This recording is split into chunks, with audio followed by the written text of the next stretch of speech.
ओम नमो भगवते वासुदेवाय। ओम नमो भगवते वासुदेवाय। ओम नमो भगवते वासुदेवाय। भगवत गीता सप्तम अध्याय श्लोक 21। जो जो जम जम तनुम भक्त श्रद्धया चिरमिच्छति तस्य तस्याचलम श्रद्धा तमेव विद्योधम्मोहम। অনুবাদ।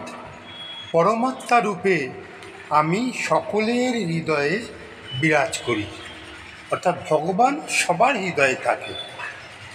যখন কেউ দেবতাদের পূজা করতে ইচ্ছে করে তখন ভগবান সেই ভক্তের সেই দেবতার প্রতি অচলা শ্রদ্ধা বিধান করেন, যাতে সে সেই দেবতার পূজা করতে পারে।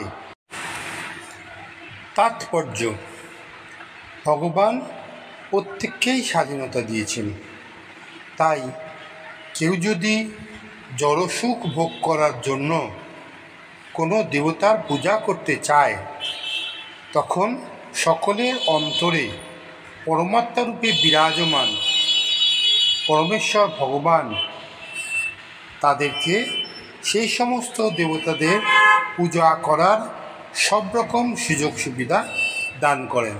অর্থাৎ এটা নির্ভর করে তার ইচ্ছার উপর।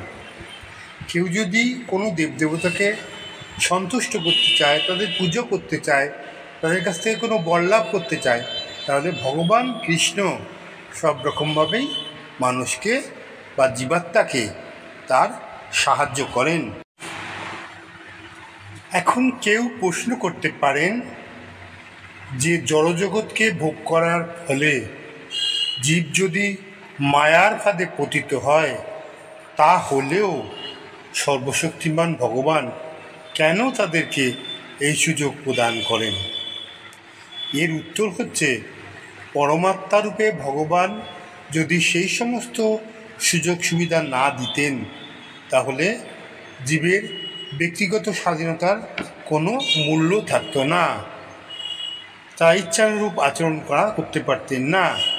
তাই প্রতিটি জীবকে তাদের ইচ্ছা অনুরূপ আচরণ করার জন্য পূর্ণ স্বাতন্ত্রতা দান করেছেন ভগবান।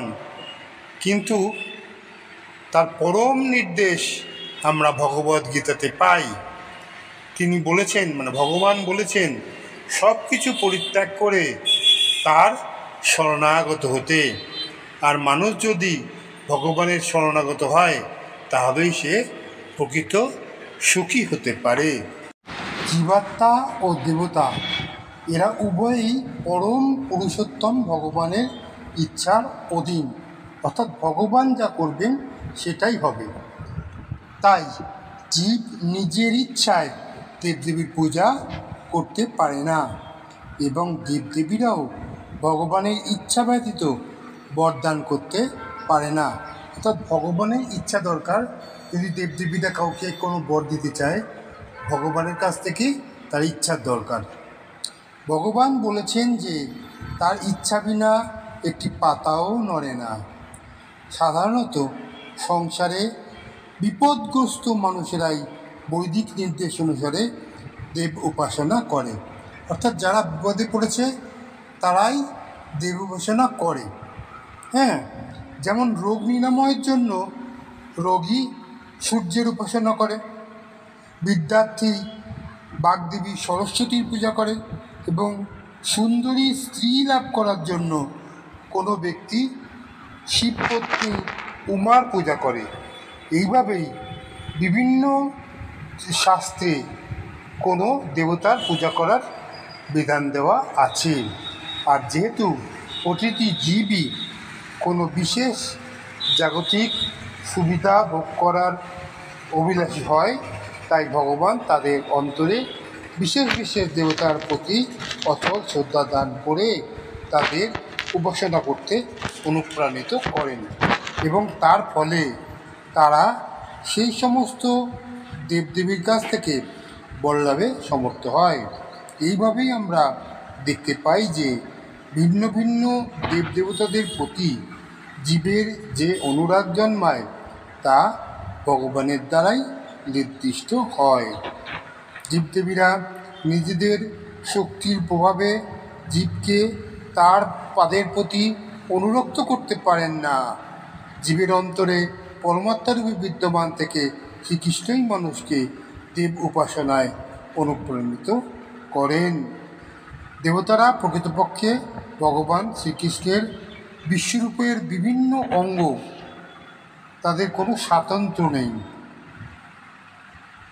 বেদে বলা হয়েছে পরমাত্মারূপে পরমেশ্বর ভগবান দেবতাদের হৃদয়েও বিরাজ করেন।